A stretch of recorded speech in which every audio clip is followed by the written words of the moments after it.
I was early to the internet game. Like I created the two ones that kind of got popular were Mr. Panos, who's like an old Greek guy. Yes.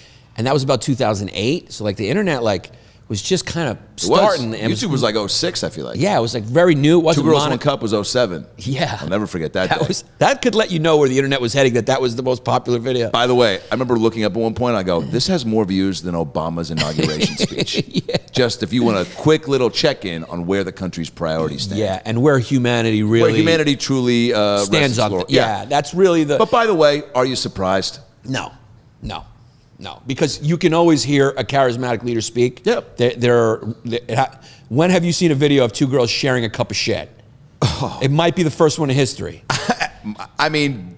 unless you were the Marquis de Sade, you're not privy to that shit. The fact that those girls just went on and led normal lives after that is the craziest part. Like, yeah, they got in their cars, one of them checked their email, one of them maybe talked to their grandma, and just... and do you divulge the details of your day? Probably not. Probably not, but you know what? The flip side of that is they probably didn't experience too many difficult things, right? Because everything kind of pales in comparison to sharing a cup of shit with your girlfriend. Yeah. So it's like you have a rough day, and you think they were girlfriends?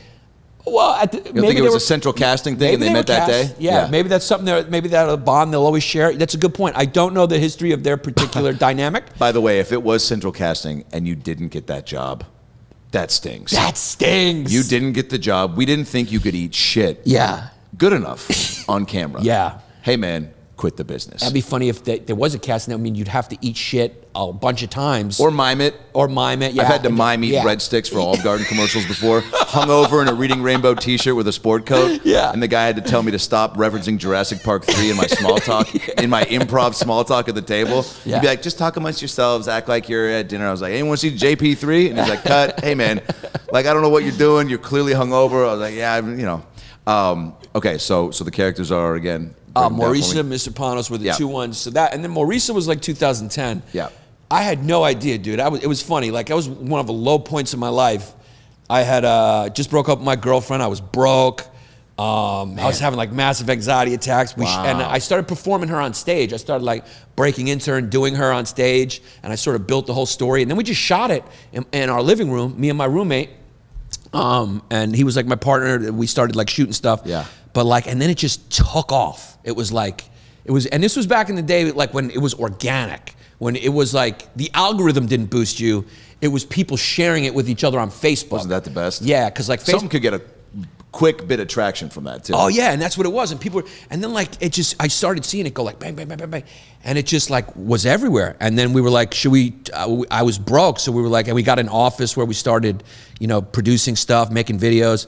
But we were broke. We had rent, and we were should we try to do a live show? And this was 2010. This was beginning of 2011. Okay. So nobody in New York knew this thing was kind of even possible. It was we were all trying to get late night sets and all that shit. Yeah.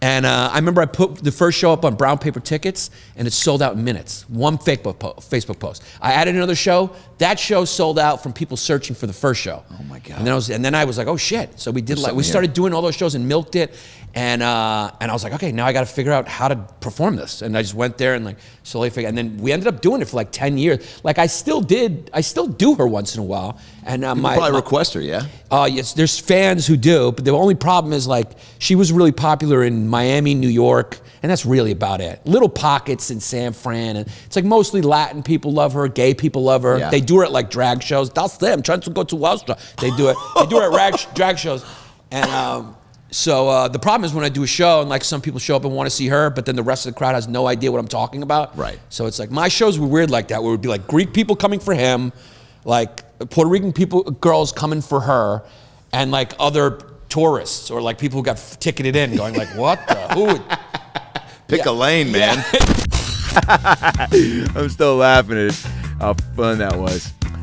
Hey guys, Adam Ray here for the About Last Night podcast. Hope you enjoyed that little ALN highlight, that little freebie tidbit. If you want to see more highlights, clips, animations, and episodes, click right there. Click right there and get all the free ALN goodies your heart can muster. And of course, subscribe to the show by clicking the ALN logo right there. Do that. It's easy. See you next time. Peace.